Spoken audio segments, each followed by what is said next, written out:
Allegations of harassment rock the Malayalam film industry as filmmaker Indu Lakshmi speaks out against renowned director Shahji N Karun. In an exclusive interview, she reveals shocking details of abuse and misconduct.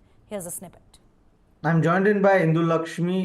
She's a filmmaker, writer from the Malayalam film industry, and she's also somebody who's faced harassment in the industry, and she's here to share her ordeal with us. Ma'am, before we get into your story, ma'am, firstly, I want to ask you, what do you feel about the current situation that is there in Kerala? It's been 10 days since the report has been out, and there's been a lot of changes that are happening in the industry. How do you see this HEMA report, firstly?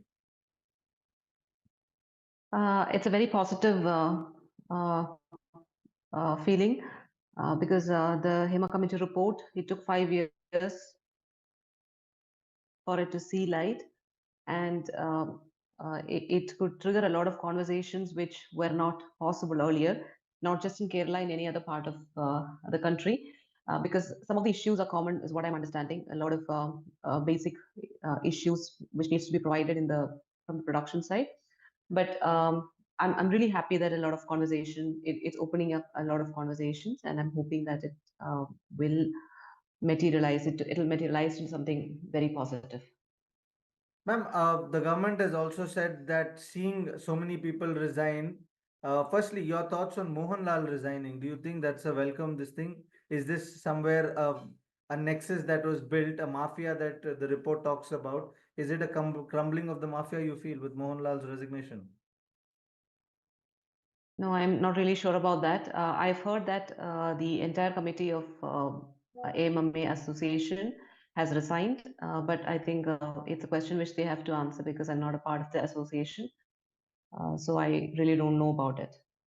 But how a senior leader like this, who's supposed to respond to these allegations with regards to his industry, could not answer, and today he has to step down? How do you see that move, at least? I think it is a question which will get eventually answered in the course of time. We cannot really interpret anybody's silence.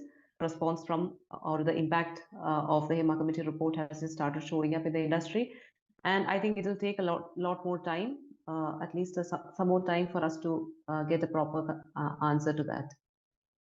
Ma'am, you are also somebody who faced ordeal in the industry. If you could share with us what kind of harassment that you had shared, because there are viewers who still are reluctant to believe that harassment also happens to other people who are not just actors, but who are part of the industry. So if you could explain what kind of harassment you're talking about, ma'am. Yeah, my first movie, Nila, was produced by the government of Kerala under the program called Women's Cinema. And I had to face mental harassment from the chairman of KSFDC, who is a well-known filmmaker. His name is Shahji N Karun. In fact, like from the beginning, me and the other directors who were selected for the program, we had to face constant abuses, insult, and we were not able to proceed with the work because we needed approval from KSFDC at every point of the movie's production. So which was not happening. They were not deliberately giving it for the silliest reason, and every time it was like about the movie production happened in the span of 1.5 years, and every day was kind of a battling, and we had to face multiple insult